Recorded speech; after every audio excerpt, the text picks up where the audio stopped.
এই যে আপনাদের দুর্গা কুমার পাঠশালা বিদ্যালয়ের যে সামনে গেইটে আমরা দেখছি ফলের দোকান খুলে দেওয়া হয়েছে, এ বিষয়ে আপনাদের কোনো বক্তব্য কি?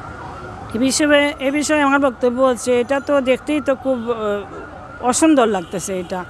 এটা মাঝে মধ্যে যে পুলিশ দেখা যায় যে তাদের তাড়িয়ে দেয়, তারপর তারা সরে আবার কয়েকদিন যায়, তারা আবার চলে আসে এখানে।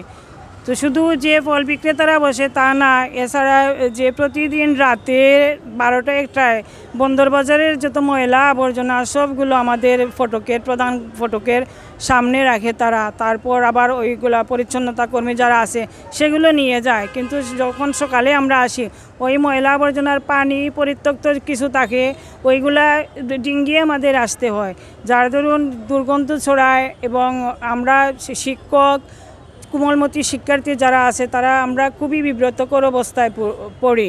আমি বিগত সপ্তাহেও আমি আমাদের স্থানীয় কমিশনার কাউন্সিলর সয়ফুল আমিন বাকের ভাই ওনাকেও বলেছি, উনি বলছেন যেটা দেখবেন যে বন্দরবাজারের ময়লা যেগুলো আছে বা এই যে ভাসমান যে ফল বিক্রেতারা যারা আছে তাদের যদি অন্যত্র তাদের স্থান করে দেয়া হয় তাহলে তারাও উপকৃত হয়। আমার বিদ্যালয়ের সামনেগুলো পরিষ্কার পরিচ্ছন্ন থাকে, সুন্দর একটা পরিবেশ আমরা সৃষ্টি করতে পারি।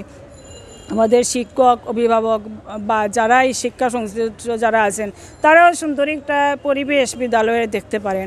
ভিতরে আমাদের বিদ্যালয়ের যে পরিবেশ সেটা আছে সেটা খুবই মনোরম, কিন্তু বাইরে থেকে অনেকে মন্তব্য করতে শোনা যায় যে স্কুলটা ভালো না বা দেখতে অসুন্দর। তো সেটা একমাত্র বাহ্যিক পরিবেশের কারণেই সেটা হয়।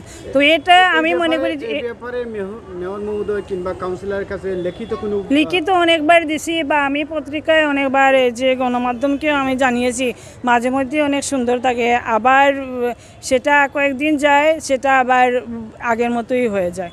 তো এই ব্যাপারে আমি বলতেছি যে স্থানীয় সিটি কর্পোরেশনের যারা দায়িত্বে আছেন, মেয়র মহোদয় যাদের দায়িত্ব দিচ্ছেন বা আমাদের তো নিকটস্থ যে জেলা প্রশাসন আছেন, ওনারাও যদি এটার ব্যাপারে গাঢ় পদক্ষেপ নেন তাহলে আবার নিয়মিত হতে হবে। কয়েকদিন ভালো করে নিলেন, তারপর আবার শিথিল হয়ে গেল, তখন শিথিলতা দেখে তারা আবার সেটাই আসে।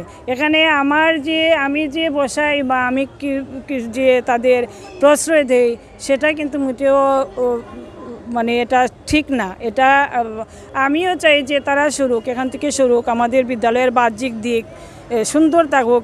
ঐতিহ্যবাহী এটা পাঠশালা 1885 সালে এটা স্থাপিত হয়েছে, সেই ঐতিহ্যময়তা যেন আমি ধরে রাখতে পারি এবং বিদ্যালয়ের সুন্দর সুষ্ঠু একটা পরিবেশ ফিরে পেতে পারি সব সময়।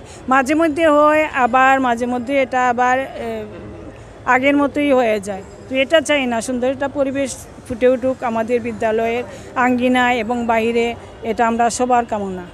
ধন্যবাদ। আমি হচ্ছি দুর্গা কুমার পাঠশালা সরকারি প্রাথমিক বিদ্যালয়ের প্রধান শিক্ষক শেগুফতা কানিজ আক্তার। এটাই আমার।